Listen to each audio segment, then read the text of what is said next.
자, 이어서 우리 공과의 말씀을 살펴보겠습니다. 이 공과의 말씀은 이사야 10장 5절에서부터 마지막 34절, 좀 제법 길게 본문을 잡았는데 어디서 끊기가 좀 애매해서 다 잡은 것 같긴 해요.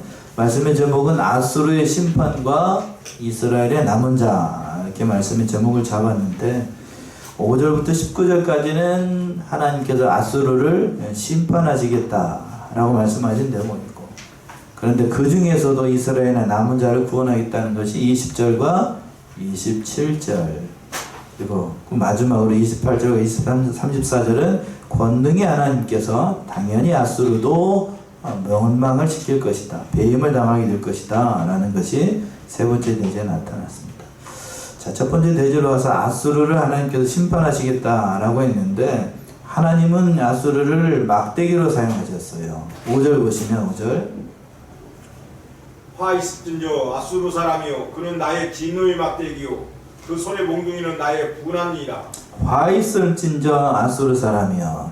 앞에서 지난주에 9장 8절부터 10장 4절까지는 하나님을 거부한 이스라엘 백성들을 하나님께서 심판하시겠다라고 말씀하는 대목인데, 이제 여기서부터 이제 그 34절까지는 이제 아수르를 하나님께서 심판하시겠다는 거예요. 왜 그런가 하면 하나님께서 아수르를 이스라엘을 심판하기 위한 막대기로 사용하셨어요.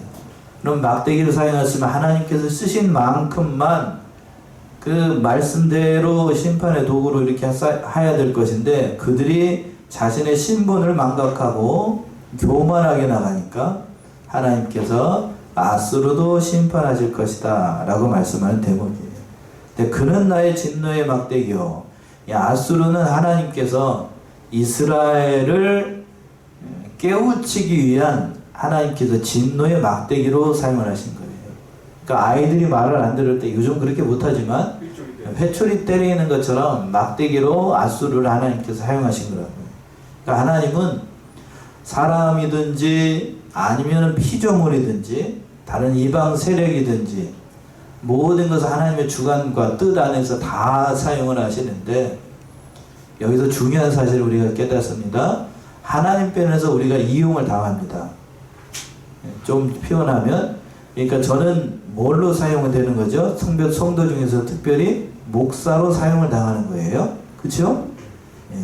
여러분들은 성도 중에서 그 자리에 앉아서 하나님의 말씀을 듣는 그 성도로 쓰임을 받는 겁니다. 세상 사람들은 죄송합니다만 그 세상 사람들로 하나님께서 쓰임을 받아서 쓰임이 다 행하게 되면, 사명이 다 하면 하나님께서 부르셔요. 그런데 여러분들처럼 저처럼 이렇게 하나님 편에서 봤을 때 선하게 사용된 사람은 하나님께서 그 선하게 사용했으니까 당연히 우리를 선하게 대우를 하셔서 하나님의 나라에서 그렇게 사용을 하겠지만, 그 자리에 앉게 되겠지만, 죄송하지만 하나님 편에서 봤을 때 세상적으로 악하게 쓰인 사람들은 어떻게 된다는 거예요? 악하게 쓰임 받으니까 악하게 쓰일 곳으로 가야. 어디에 간다는 거예요? 우리는 천국에 가고 그 사람들은 어디 가고? 네, 쉽게 표현은 그래요. 그러니까 우리가 하나님 앞에서 쓰임 당할 때에 선하게, 그리고 또 그렇게 쓰임을 받아야 돼요. 내가 또 적극적으로 거기에 참여해야 돼요. 오늘 본문에 나와 있는 이 아수르도 하나님 편에서 봤을 때 진노의 막대기로 사용을 하셨다. 그 하반절에서 그랬습니다. 그 손의 몽둥이는 나의 분한이라고 그랬습니다. 분한.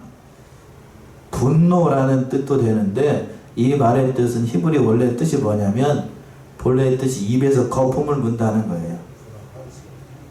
입에서 거품을 물어. 거품을 왜 물죠? 화가 나니까 입에서 거품 문다고. 그러니까 그 몽둥이는 분한이라는 게, 하나님께서 그 몽둥이를 보면서 분한한다, 입에 거품을 문다, 그 분노하신다는 거예요. 하나님의 분노, 이렇게 표현을 한 겁니다. 그러니까 그 분을 풀기 위해서 아수르라고 하는 막대기를 하나님께서 사용을 하셨다고. 근데 6절 보시면 6절, 내가 그를 보내어 한 나라를 치게 하며 내가 그에게 명하여 나의 노한 백성을 쳐서 탈취하며 노력하게 하며 또 그들을 가로상에 진흙같이 짓밟게 하려 하거늘. 예, 하나님께서 이렇게 사용하셨다고. 특별히 내가 그를 보내요. 여기서 그는 아수르죠. 아수르를 보내어 한 나라를 치게 하였고, 몽둥이로 사용하는 이스라엘을 치게 하고 다른 나라도 치게 했다는 겁니다. 그들이 또 가로상의 진흙같이, 이 가로상은 개정판에는 뭐라고 되어 있어요? 길바닥, 진흙, 그쵸? 길바닥의 진흙같이. 그러니까 길에 있는 흙 밟는 것처럼 이스라엘 백성들을 밟도록 했다는 거, 허락하셨다는 거예요. 하나님이 허락을 하셨어요.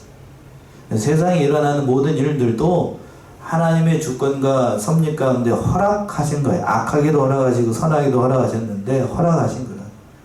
지금 요즘 얼마 전에 산불 많이 일어났죠?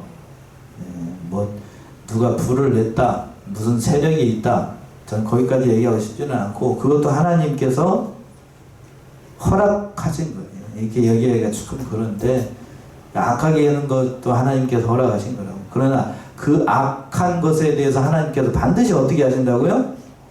심판하십니다. 오늘 본문의 말씀에서 아수르를 하나님께서 심판하셨던 것처럼 그 사람들 누가 무슨 목적으로 그런 일을 했든지, 제가 봤을 때 그 자연적으로 발생한 건 아닌 것 같아. 제가 보니까 그 사람들 하나님 반드시 심판하신다고. 이 세상에서 심판받아야 되는데, 이 세상에서 심판받지 않으면 어디 가서 심판받을까요? 하나님 나라 가서 심판받아요. 많은 사람들도 죽고 많은 재산 뭐 3조 원이다 5조 원이다 그렇게 얘기를 하는데, 역대급이에요. 역대급. 얼마나 많이 탔으면 그만큼 타겠냐.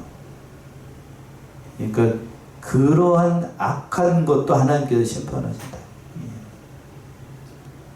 이거는 하나님의 뜻대로 하지 않으면 심판받아요. 그 말씀이 7절에도 나오죠. 7절 보시면, 그의 뜻은 이같지 아니하며 그의 마음의 생각도 이같지 아니하고 오직 그 마음에 허다한 나라를 파괴하며 멸절하려 하여. 예, 그의 뜻은 이같지 않고, 그라고 하는 것은 그 아수르가 이스라엘을 징계하는 목적으로 상연했으니까 이스라엘을 따끔하게 혼낸 건까지만 해야 될 것인데, 그런데 그들은 그 마음을 하나님의 뜻과 같지 않고 그냥 자기들이 잘나가지고 그냥 이스라엘이나 다른 나라들을 파괴하고 심지어는 멸절하기까지 하면서 그들이 다 했다는 거예요. 어떻게 했는가? 신나서 그냥 하나님께서 거기까지만 허락을 하셨는데 도가 지나쳐가지고 아주 교만하게 말을 합니다. 그 말씀이 10절에 8절 이하에 나오는데, 아수르에 얼마나 교만하고 악행되는 일을 했는지 8절 보시면, 이르기를 나의 방백들은 다 왕이 아니냐. 예, 9절까지요. 갈루는 갈그미스와 같지 아니하며 하맛은 아르밧과 같지 아니하며 사마리아는 다메섹과 같지 아니하냐. 예, 이게 무슨 말이냐면 아수르가 정복했던 그 나라들을 이렇게 여기라는 거예요. 9절은 그 6개의 나라들인데 그게 다 지역을 얘기하면서 그 나라들이라고. 근데 그 정복한 나라들이 이르기를 나의 방백들은 다 왕이 아니냐. 내가 정복했던 이 나라들이 다 왕이 있었던 나라들이라는 거예요. 물어보는 거죠. 이것이 한때는 그 막강했던 나라들이 다 아니냐. 그런데 그 나라들이 누구에게? 나에게 다 정복을 당했다. 아수르의 정복을 당했다. 그게 9절에서 갈로, 갈그미스, 하맛, 아르바, 또 어디에요? 사마리아, 다메섹, 다 이들 중심 도시들을 얘기를 하는 거예요. 수도, 오늘날에 얘기하면 우리나라 서울이 수도잖아요. 그것들을 다 이렇게 아수르가 다 정복했다는 거예요. 자정복했다. 그러니까 내 힘이 얼마나 대단하냐. 교만하게 나가는 거예요. 하나님이 안 보여. 이제 하나님이 안 보여가지고 얼마나 교만방자하게 얘기를 하냐면 10절을 보시면 10절.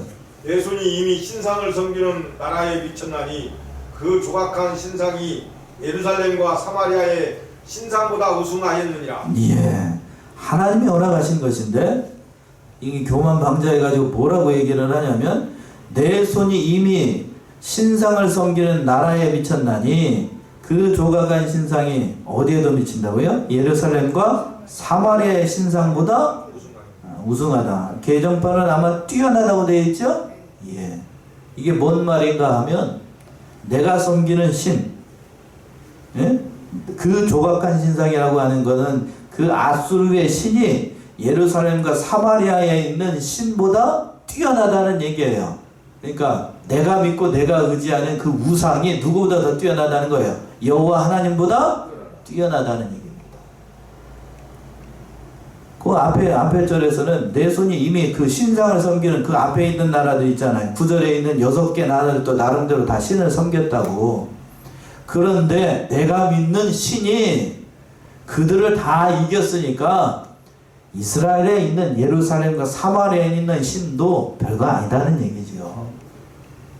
이해가 되시죠? 옛날의 전쟁은 신과 신의 전쟁이에요.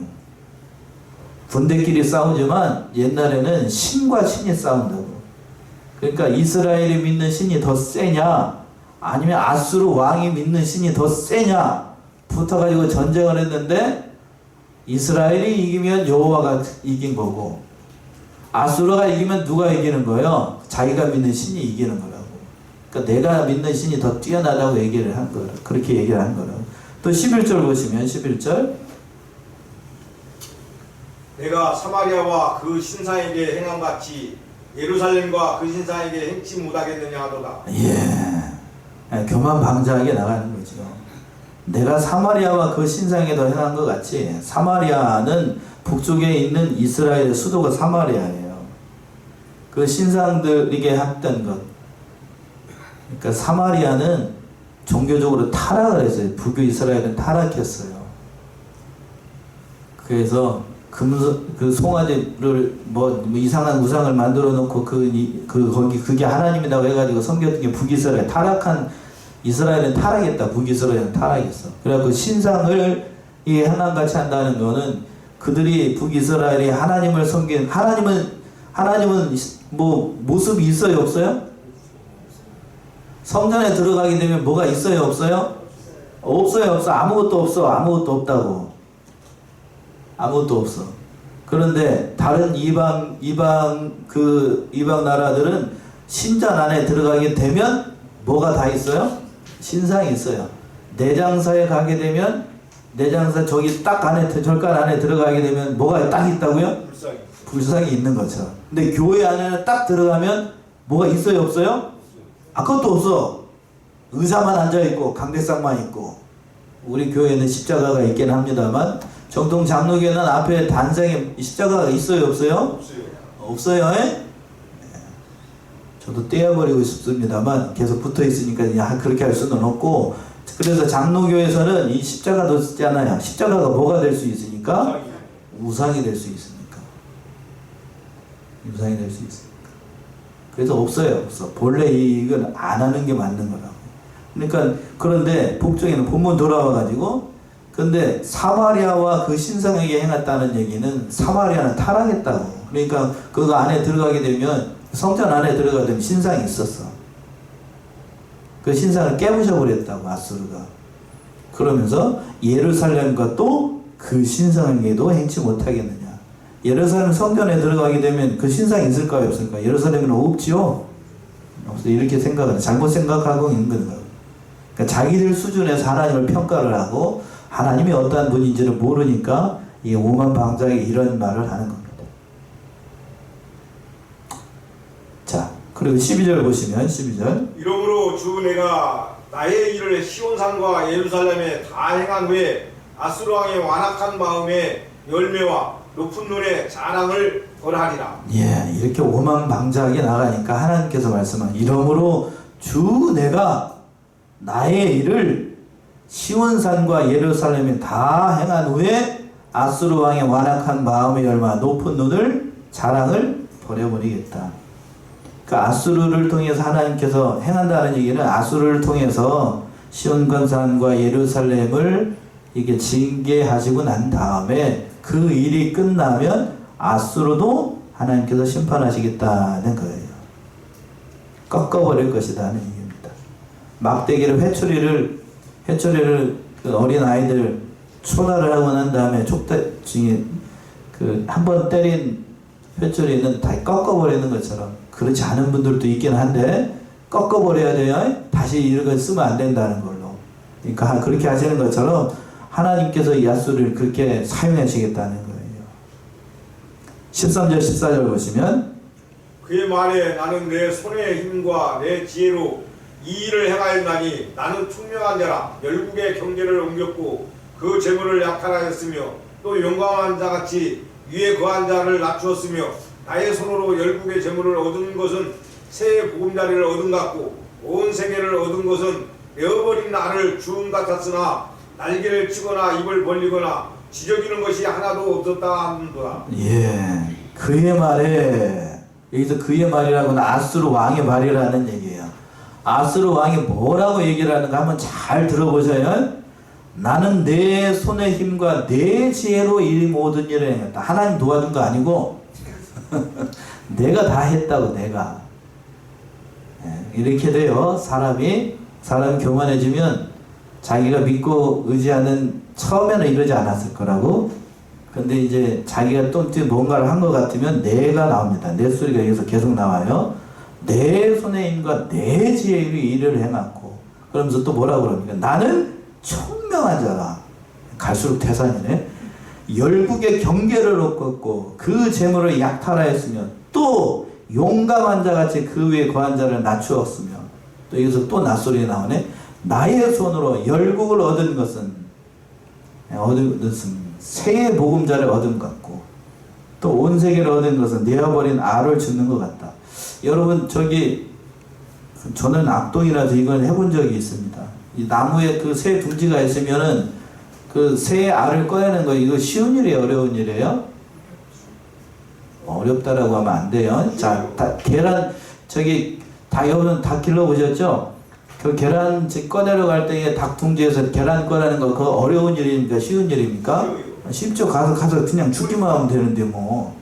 그러니까 이 말이라는 얘기는 그 아무것도 아닌 일, 그 닭 마치 새 둥지에서 알을 꺼내는 것처럼, 새 보금자를 훔치는 것처럼 그 나라를 훔쳤다. 쉬운 일이었다. 나에게 그런 뜻이에요. 쉬운 일이었다. 그런데 그 앞에 보십시다. 그 뒤에 하반절을 보시면 내은 알을 주음과 같았으나 주었는데 그 새들이 날개를 치거나 입을 벌리거나 지저귀거나 한 적이 없었다. 저항이 있었다는 얘기요? 없었다는 얘기요? 없었다는 얘기예요. 알 줍는 것처럼 그냥 나는 그냥 닭장 들어가가지고 알 꺼내는 것처럼 식은 죽 먹기였다. 뭐 닭들이 안 됩니다, 못 합니다, 그렇게는 안 됩니다, 뭐 이렇게 떼쓰고 막 하지 않았다는 거예요. 닭이 짖어봐야 뭐 꼿꼿한 소리밖에 더 하겠습니까? 새가 짖어봐야 짹짹거리기밖에 더 하겠습니까? 그러니까 아무 일도 못했다. 나는 그게 쉬운 일이었다. 식은 죽 먹기였다. 아무것도 아니었다는 겁니다. 그런데 또 11절, 15절 보시면 하나님께서 이걸 이렇게 표현하죠. 15절. 도끼가 어찌 찍는 자에게 스스로 자랑하겠으며 톱이 어찌 켜는 자에게 스스로 큰 채 하겠느냐. 이런 막대기가 자기를 드는 자를 움직이려 하며 몽둥이가 나무 아닌 사람을 들려함과 일반이로다. 예, 13절과 14절은 아수르 왕의 그 잘못을 갖다가 이렇게 그의 어리석음 이렇게 표현을 한 거라면, 요거는 이제 15절 비유로 표현을 한 거예요. 비유. 도끼가 어찌 찍는 자에게 스스로 자랑하겠으며 또 톱이 켜는 자에게 어찌 스스로 자랑하겠는가. 제가 이제 여기 감나무를 자를 때 톱을 사용을 했는데, 톱이 자른 거예요? 아니면 제가 자른 거예요, 나무는? 여러분들이 톱이 자른 거죠. 이렇게 얘기하면 안 되고, 제가 속을 들고 가가지고 나무를 잘랐으니까 톱이 쓰는 거죠? 예? 주제넘게 그 얘기에 지금 하나님께서 아수르를 톱처럼 또 도끼처럼 몽둥이처럼 사용을 하셨다고. 근데 도끼하고 톱하고 막대기하고 몽둥이가 자기가 한 것처럼 잘난 척 하고 있으니까 이것이 그냥 한 대 맞으려고 이렇게 한다고요. 예? 찍는 자, 켜는 자, 듣는 자는 하나님을 가리키는데, 하나님이 그렇게 사용을 하셨는데 주제넘게 이들이 이렇게 얘기를 한다고. 그러니까 하나님 입장에서 봤을 때는 어리석은 거고 참 가소롭기까지 하지요. 가소로운 거는. 그럼 하나님께서 이렇게 말씀하신 거라고. 16절 보시면, 그러므로 주 만군의 여호와께서 살찐자로 화려하게 하시며 그 영화의 아래에 불이 붙는 것 같이 맹렬히 타게 하실 것이라. 예, 그러므로 주 만군의 여호와께서 살찐자로 화려하게 하시며, 아수르 왕이 자기의 능력으로 제국을 건설했다. 막대한 망강한 나라들을 다 이겼다라고 자부를 하니까 하나님이 허락하시면 되는 일이 아닌데 이렇게 자기가 잘났다가 앞에서도 13절과 14절 낯소리가 여러 번 나오잖아요. 그렇게 얘기를 하니까 하나님께서 다 이렇게 파리하게 할 것이다. 그들이 불에 타는 것 같이 맹렬하게 타서 남는 것이 아무것도 없게 할 것이다. 하나님이 누구인지를 보여주시겠다는 뜻이지요. 17절 보시면 또 이스라엘의 빛은 불이요 그 거룩한 자는 불꽃이라 하루 사이에 그의 형국과 진료가 소멸되며 예. 이스라엘의 빛은 불이요 그 거룩한 자는 불꽃이라. 이것은 하나님께서는 이스라엘에게는 빛이 되시지만 빛 가운데 우리를 인도하시고 진리 가운데 우리를 인도하시는 하나님이 되실 것이지만 그러나 아수르 사람들에게 이게 빛이 아니고 뭐가 된다는 얘기예요. 불이 된다. 불. 진노의 불이 되어서 그들을 살라버릴 것이다. 태워버릴 것이다. 그 하반절에서 그랬잖아요. 하루 사이에 그의 형국과 진료가 소멸하게 될 것이다. 그 삽시간에 그들의 모든 것을 다 태워서 멸할 것이라는 거예요. 멸해서 어떻게 되는가? 18절 19절 보시면 그 삼림과 기름진 밭의 영광이 전부 소멸되리니 병인이 점점 쇠약하여 감각될 것이라. 그 삼림에 남은 나무의 수가 희소하여 아이라도 능히 계산할 수 있으리라. 예. 아수르 사람들의 살림과 그 모든 영광이 다 소멸되어 없어진다는 이 말 그대로 아수르가 급속히 퇴퇴를 해가지고 주전 612년에 바벨론에 의해서 신흥 제국이었던 바벨론에 의해서 완전히 나라가 멸망을 하게 됩니다. 멸망하게 돼. 얼마 가지 못해요. 아수르라고 하는 나라. 참 하나님께서 그렇게 하신 거고 또 전부 소멸되게 할 것이다. 그 얼마나 많은 나무가 탔는지 그 19절 하반절에서 그랬잖아요. 그 살림에 남은 나무의 수가 희소하여 누구도 능히 셀 수 있다고요? 아이도 셀 수 있다. 셈이 능하지 않은 아이. 아이들이 어린 아이가 몇 가지 살 수 있을까요? 자기 손가락만큼 셀 수 있대요. 인지 능력이 저기 한 애들은 자기 손가락만큼 하나, 둘 손가락 이렇게 꼽으면서 10가지 살 수 있대. 좀 인지 능력이 발달하면 뭐까지? 자기 발가락까지. 이 말은 그 넓은 땅에 남아있는 나무가 얼마 되지 않을 것이라는 거예요. 지금 앞에서도 잠시 말씀드렸지만 대한민국 경상도 쪽에 불이 많이 나가지고 오랫동안 149시간? 그렇죠? 비가 와서 그나마 이렇게 빨리 꺼졌다고 하는데 바람도 많이 불고 해서 어려움 많이 당했다고 합니다. 사람들도 많이 인명피해도 많이 일어났고 참 하나님께서 그래도 돌보셔가지고 그만한 걸로 이렇게 생각을 해야 되겠어요. 참 이것도 하나님 허락하신 거고 우리가 좀 기도 많이 하고 또 위에서 좀 이제 해야 되겠습니다. 자, 본문 돌아와서 20절 이제 두 번째 대지에서 20절부터 27절까지 그러한 극심한 어려움과 환난 가운데서도 하나님께서 돌아오는 자, 남은 자를 구원하실 것이다 라고 말씀하셨습니다. 20절 21절 보시면 그날에 이스라엘의 남은 자와 야곱 족속의 피난한 자들이 다시는 자기를 친자를 의뢰치 아니하고 이스라엘의 거룩하신 자 여호와를 진실이 의뢰하리니 남은 자 곧 야곱의 남은 자가 능히 하신 하나님께로 돌아올 것이라. 예, 그날에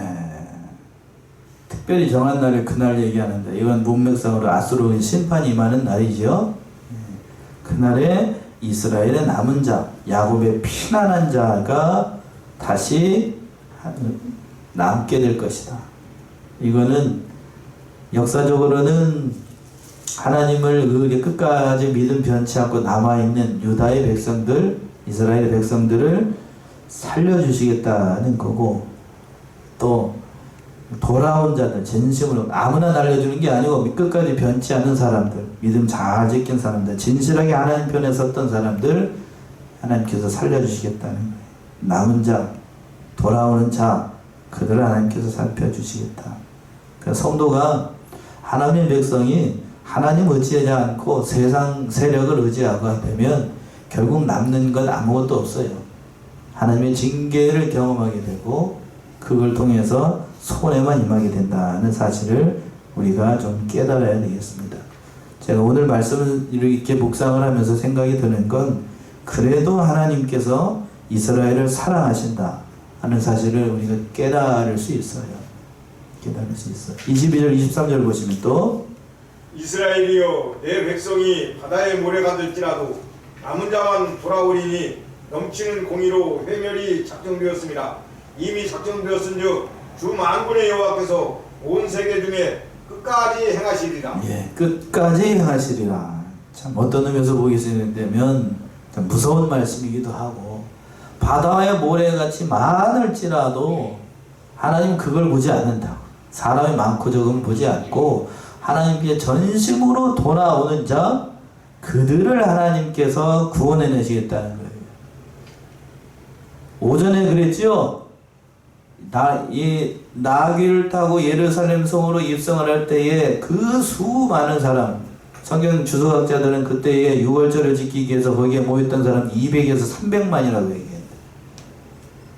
그 수많은 사람들이 그냥 소리를 지르면서 주 다윗의 자손이여 호산나 하고 찬송을 했지만 거기에서 정말로 예수를 믿는 사람들은 손에 꼽았습니다. 그치요? 그 수많은 사람들은 어떻게 됐는가? 어떻게 되죠? 다 죽어요.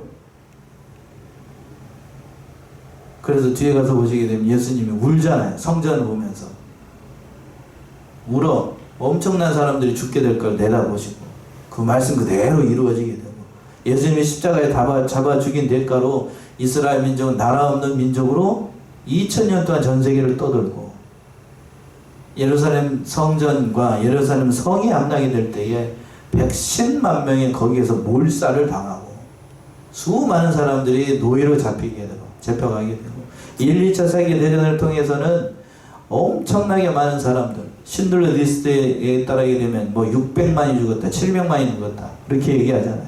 히틀러에 의해서 나치에 의해서 공산 세력에 의해서 그게 다 그대로 이루어졌어요. 그대로 다. 그래서 23절 오늘 본문 돌아오게 되면 주 만군의 여호와께서 온 세계 중에 끝까지 행하시라. 저 이 말씀이 그냥 섬뜩하더라고요.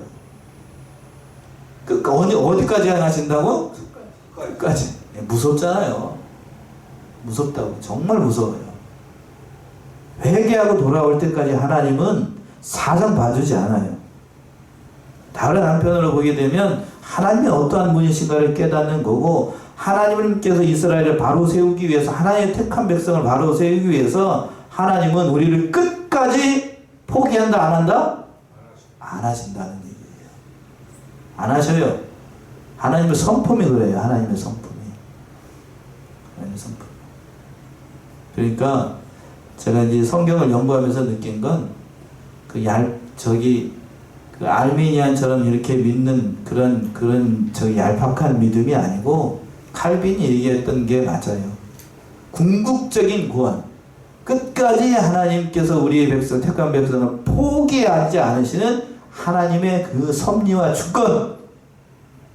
그걸 강조하는 게 칼빈 신학인데 그 참으로 중요해요. 참. 절대로 우리를 포기하지 않아요. 이스라엘을 포기하지 않고 바로 세우려고 남은 자를 끝까지 붙들고 이 역사하셨던 하나님께서 오늘날 이 시대에 남아있는 사랑하는 성안의 권속들도 하나님께서 포기하지 않으신다는 얘기예요.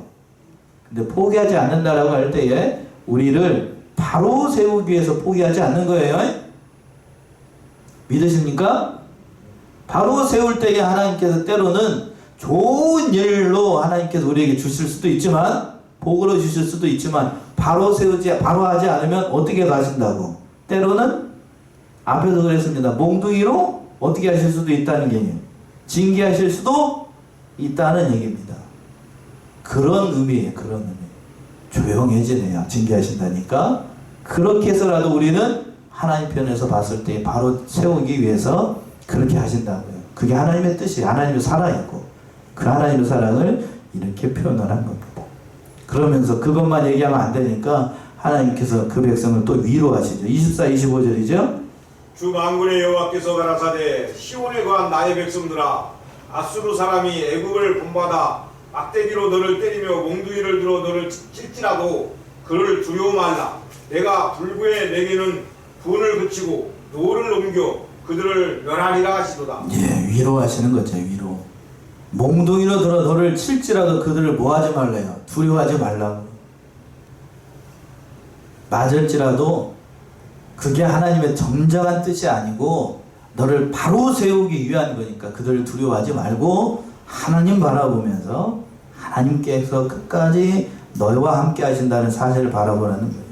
또 구체적인 예를 들어서 설명합니다. 26절 보시면 만군의 여호와께서 채찍을 들어 그를 치시되 오랫 반석에서 미디안 사람을 쳐 죽이신 것 같이 하실 것이며 막대기를 드시되 바다를 향하여 애굽에 드신 것 같이 하실 것이라. 예, 두 가지 예를 들어서 오랫 반석에서 미디안 사람을 쳐 죽였다. 기드온이 사사시대의 기드온이 미디안 사람들을 쳐 죽였던 것처럼 하나님께서 그와 같이 행하셨다는 거고, 또 하반절에서는 막대기를 드시되 바다를 향하여 애굽을 드신 것 같이, 바로 홍해 바다 앞에서 모세가 지팡이를 딱 들자 홍해가 어떻게 됐습니까? 쫙 하고 갈라졌던 것처럼, 그 역사를 하셨던 것처럼 하나님께서 이와 같이 이스라엘 백성들과 함께해서 그 모든 일들을 행하게 하신 것이라는 거예요. 하나님 바라보라는 얘기죠. 27절 보시면 또 그날에 그의 무거운 짐이 내 어깨에서 떠나고 그의 멍에가 내 목에서 벗어지되 기름진 까닭에 멍에가 부러지리라. 예, 그날에 무거운 짐, 그 아수르를 멸하는 그날에 그 무거운 어깨의 짐이 다 이렇게 벗어나게 될 것이고, 이건 궁극적으로는 누구를 얘기하는 거냐면 그날은 궁극적으로 예수님께서 오시는 그날 그 죄악의 멍에가 다 벗어지게 될 것을 예언한 그러한 말씀이기도 합니다. 일단 이제 28절부터는 권능의 하나님께서 아수르를 또 멸하시겠다고 얘기했어요. 자, 28절 보시면 아수르 왕이 아얏에 이르러 미그론을 지나 믹마스의 치중을 머무르고. 예, 이제 27절까지는 아수르가 어떻게 이렇게 이스라엘을 침입하게 될 것인가 구체적으로 말씀하는 것인데, 여기서 보기에는 아얀, 미그론, 민마스는 이스라엘 부근의 그 주요 도시들, 예루살렘 주위에 있는 도시들, 거기에 이스라엘을 치기 위해서, 예루살렘을 치기 위해서 엄청나게 많은 군대 불자를 동원해가지고 이렇게 막 전진해 오는 거예요. 29절 보시면 또 영을 넘어 게바에서 유숙함에 남아는 떨고 사울의 기부아 사람은 도망하도다. 예, 엄청나게 많은 아수르 군대가 실제로 이렇게 쳐들어오거든요. 쳐들어오니까 게바, 라마, 기부아 다 유다의 성읍들이에요. 거기에 쳐들어오니까 라마에 있었던 사람들, 라마는 사무엘의 수도, 사무엘이 났던 곳이고, 기부아는 사울이 있었던 곳입니다. 그 모든 것들이 다 두려워 떨어가고, 전쟁이 일어나게 되면 그 엄청난 재난 오는 면에서 떨게 될 것이잖아요. 또 30절부터 32절까지 보시면 딸 갈리마 큰 소리로 외칠지어다. 나이샤야 자세히 들을지어다. 가려라 너 아나도시여. 남메나 사람은 피난하며 개빈 거민은 도망하도다. 이날에 그가 노베서 쉬고 딸 시온산 곧 예루살렘 산을 향하여 그 손을 흔들리로다. 예, 전쟁의 상황을 이렇게 표현을 한 거라고요. 이거는 뒤에 가서도 찾아보겠습니다만 사네립이 아수르 왕 사네립이 히스기야 때에 이렇게 진짜 진군에 왔어요. 이렇게 그림을 그려보시면 돼요. 군대들이 이렇게 정적 진군에 오니까 그것을 보고 수많은 사람들이 공포에 사로잡혀가지고 그 예루살렘 산을 향하여 손을 흔든다는 얘기는 사네립이 진짜로 편지를 써가지고 그 히스기야를 조롱하기도 했었고, 손을 흔든다는 얘기는 멀리서 이렇게 예루살렘 성을 보고 이렇게 손을 흔드는 거예요. 저처럼 이렇게 손을 왜 흔드냐면 내가 곧 그 성을 함락할 거야 그러면서 손을 흔드는 거라고, 깃발을 흔드는 것처럼. 그러니까 고만방자하게 나가는 거죠. 이 사네립이, 아수르 왕이. 근데 하나님께서 그들을 멸하시겠다고 약속하셨어요. 33절 보시면 주 만군의 여호와께서 혁혁한 위력으로 그 가지를 꺾으시리니 그 장대한 자가 찢길 것이요 높은 자가 낮아질 것이며, 마지막까지 34절 철로 그 빽빽한 삼림을 베시리니 레바논의 레바논이 권능 있는 자에게 착벌을 당하리라. 예. 주 만군의 여호와께서 혁혁한 위력으로 그 가지를 꺾으시리니 아수르를 하나님께서 심판하시겠다는 거예요. 그 장대한 자를 찢길 것이고 높은 자가 낮아질 것이다. 바로 장대한 자 높은 자는 아수르 왕을 얘기를 하는 거예요. 그 왕을 하나님께서 멸하시겠다는 거고, 또 레바논은 아수르 왕을 다르게 표현을 한 거예요. 그 아수르가 권능인 자 하나님 앞에서 작별당할 것이다. 하룻밤 사이에 그 모든 나라를 군대를 다 잃어버리고 도망가게 됩니다. 자, 한 군데만 찾아볼게요. 37장을 한번 가보세요. 이사야 37장 36절에서부터 38절 보시면 실제로 그대로 이루어지게 되죠. 이사야 37장 36절에서부터 34절. 여호와의 사자가 나가서 아수르 진중에서 18만 5천인을 쳤으므로 아침에 일찍 일어나 본즉 십째뿐이라. 이에 아수르 왕 사네립이 떠나 돌아가서 니느웨에 거하더니 자기 신 니스루그의 묘에서 경배할 때에 그 아들 아드람멜렉과 사레셀이 그를 칼로 죽이고 아라랏 땅으로 도망한 고로 그 아들 에살할롯이 이어 왕이 되니라. 예, 사네립이 히스기야 때에 사네립이 쳐들어왔다가 몇 명이 쳐들어왔냐면 18만 5천 명. 엄청나게 많은 숫자죠. 그러니까 히스기야가 거기서 하나님 앞에 그 편지를 쫙 이렇게 놓고 성전에 내놓고 울면서 기도하잖아요. 그 기도를 들으시고 하나님께서 천사를 보냅니다. 한 명 보냈어, 한 명.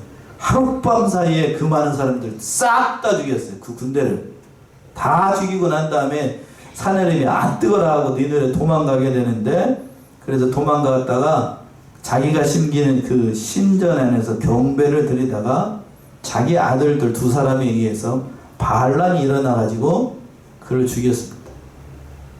누구에 의해서 죽임을 당한다고요? 자기 아들에 의해서. 권력은 그러니까 피도 눈물도 없다는 거예요. 아버지가 아들을, 아들이 누구를? 아버지를. 형제가 형제를 죽입니다. 조선시대 역사에서 그걸 잘 보여주고 했잖아요. 그리고 현대사에서도 마찬가지고. 결국 그의 자기가 제일 믿고 사랑했던 아들들에 의해서 죽임을 당하게 됩니다. 사내리 비참한 최후를 맞이하게 돼요. 그러니까 하나님께서 이와 같이 이스라엘을 보호하시고 또 끝까지 책임지고 함께 하실 것을 약속한 말씀이에요. 그러니까 우리가 세상 세력을 의지하지 말고 하나님만 의지해서 하나님의 힘으로 모든 일도 일어나가는 사랑하시는 우리 성안의 성도님들 모두가 되시기 바랍니다. 기도하겠습니다.